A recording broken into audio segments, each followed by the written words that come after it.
അസ്സലാമു അലൈക്കും വറഹ്മത്തുള്ളാഹി വബറകാതുഹു.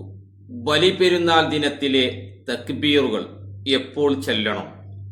ബലിപെരുന്നാളിന്റെ തക്ബീറുകൾ ചെല്ലൽ സുന്നത്തുള്ളത് അറഫ ദിനത്തിന്റെ സുബ്ഹി ബാങ്ക് മുതൽക്ക്, സുബ്ഹി നിസ്കാരം മുതൽക്ക് അയ്യാമു തശ്രീഖിന്റെ അഥവാ ദുൽഹിജ്ജ 13 അസ്ർ നിസ്കാരം വരെയാണ് ചെല്ലൽ സുന്നത്തുള്ളത്.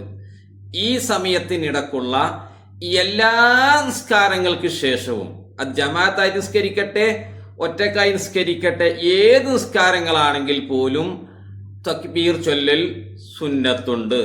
അത് മയ്യിത്ത് നിസ്കാരമാണെങ്കിലും സുന്നത്തുണ്ട്. അതല്ല മറ്റു ഗ്രഹണ നിസ്കാരം വന്നു, അതല്ലെങ്കിൽ മഴ തേടിയുള്ള നിസ്കാരങ്ങൾ വന്നു, മറ്റുള്ള ഏതെങ്കിലും സുന്നത്ത് നിസ്കാരങ്ങൾ വന്നു, ഇതിലേക്കൊക്കെ ശേഷം ഈ തക്ബീർ ചൊല്ലൽ പ്രത്യേകം സുന്നത്തുണ്ട്. വെള്ളിയാഴ്ച ജുമക്ക് ശേഷമാണെങ്കിൽ പോലും പെരുന്നാൾ ഈ തക്ബീർ ചൊല്ലൽ സുന്നത്തുണ്ട്. എന്നാൽ ഹാജിമാർക്ക് ഈ തക്ബീർ ചൊല്ലൽ സുന്നത്തില്ല. അവർ ചൊല്ലേണ്ടത് ലബ്ബൈക് അല്ലാഹുമ്മ ലബ്ബൈക് എന്ന തൽബിയത്താണ് അവർക്ക് സുന്നത്തുള്ളത്. അതോടൊപ്പം മറ്റൊരു കാര്യവും ഉണർത്താനുള്ളത്, പെരുന്നാളിന്റെ രാവ് അഥവാ ദുൽഹിജ്ജ 9 മഗ്‌രിബ് നിസ്കാരം മുതൽക്ക്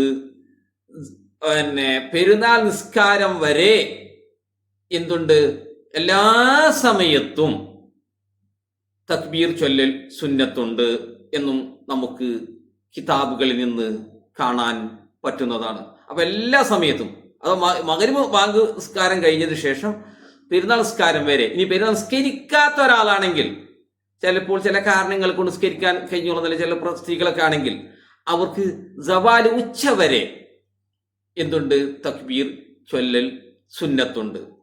അതോടൊപ്പം ദുൽഹിജ്ജ 1 മുതൽക്ക് എന്തുണ്ട് 10 വരെ ബലിമൃഗങ്ങളെ കാണുകയോ അവയുടെ ശബ്ദങ്ങൾ കേൾക്കുകയോ ചെയ്യുമ്പോഴും തക്ബീർ ചൊല്ലൽ സുന്നത്തുണ്ട്. വലിയ ഒരു മഹത്വമുള്ള ഒരു കർമ്മമാണ്, സുന്നത്താണ് ഈ തക്ബീർ എന്ന് നമ്മൾ മനസ്സിലാക്കുക.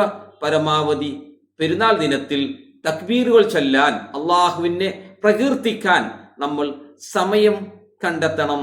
അല്ലാഹു അക്ബർ, അല്ലാഹു അക്ബർ, അല്ലാഹു അക്ബർ, അല്ലാഹു അക്ബർ, അല്ലാഹു അക്ബർ, വലില്ലാഹിൽ ഹംദ്. അസ്സലാമു അലൈക്കും വറഹ്മത്തുള്ളാഹി.